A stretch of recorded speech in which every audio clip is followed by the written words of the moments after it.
అయినా వాళ్ళకి పోటీగా డాన్స్ స్కూల్ పెట్టడం ఎందుకు? బుద్ధిగా ఇంట్లో ఉండకుండా డాన్స్లంటూ ఊరి మీద పడి తిరగడం ఎందుకు? ఇలా కాళ్ళు చేతులు విరగొట్టుకుని ఇంట్లో కూర్చుని అత్తగారితో సేవలు చేయించుకోవడానికా? సిగ్గుగా అనిపించడం లేదు నీకు? అంటే అనగాదేవి మేఘ కలిసి ఊర్లో పిల్లల్ని వెస్ట్రన్ డాన్స్ పిచ్చి పిచ్చి బట్టలతో పాడు చేస్తున్నారని, మన ఊరి విలువలని సాంప్రదాయాలని మనం మర్చిపోకూడదని. వచ్చిందండి అయోధ్య లంకను ఉద్ధరించడానికి అమెరికా నుంచి. అసలు నువ్వెవరు? నీకేం హక్కుందని నీవి కానివన్నీ నెత్తినేసుకుంటున్నావు? చెప్పు. పద్మం, ఎవరంటావేంటే? మర్చిపోయిందా నీకేమన్నా? ఆజీ ఇంటి కోడలు. ఈ ఇంటి వారసత్వం ఉంది తనకి. ఈ ఊరి వారసత్వం కూడా ఉంది. తనకి ఈ ఊరి మంచి చెడ్ల గురించి ఆలోచించే పూర్తి అధికారం ఉంది. అందరూ నీలాగా స్వార్థంగా ఎవరు ఎలా పోతే మనకేంట్లే అన్నట్టుండరే.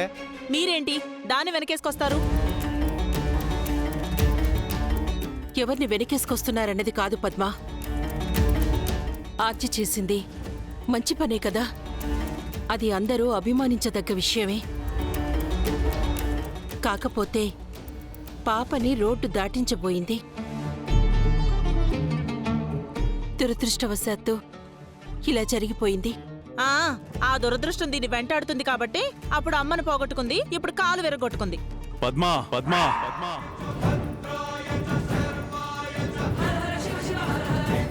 నీకు ఆద్య నచ్చలేదు, కోపం చూపిస్తున్నావు. సరే అనుకున్నాను, కానీ పరిధులు దాటి మాట్లాడితే ఒప్పుకోను. నీ మాటలు తన చెవిని పడేంత వరకు ఓకే, కానీ గుండెల్లో గుచ్చుకునే పరిస్థితి వస్తే బాగుండదు చెప్తున్నా. అది పద్ధతి కూడా కాదు. అసలు నీకు ఏ రోజైనా విలువివ్వకుండా చూసిందా పద్మ? అది నా కొడుకుని చేసుకున్న తర్వాత నుంచి నేను మనశ్శాంతిగా ఉండలేకపోతున్నాను. అది నీ సమస్యే.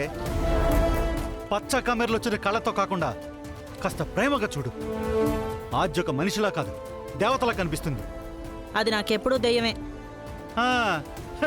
ఈ మాట ఒక దెయ్యం చెప్తుందండి. ఏమే, ఇలా అయితే నువ్వెప్పటికి మారతావు, ఆద్యను ఎప్పటికి అర్థం చేసుకుంటావు? దీనికోసం నేను మారడం అనేది ఈ జన్మలో జరగదు. చూడు, తను నీ కోడలు. త్వరగా కోలుకోవాలని కోరుకో, అంతేకాని తన నొప్పిని మరింత పెంచే పరిస్థితి తీసుకురావద్దు. బావుండదు చెప్తున్నా.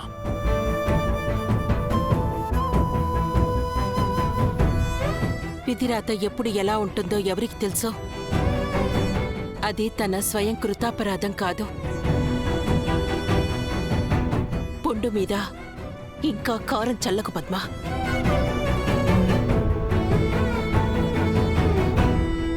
ఎవరెన్ని చెప్పినా నీ చెవికి ఎక్కువ కదా.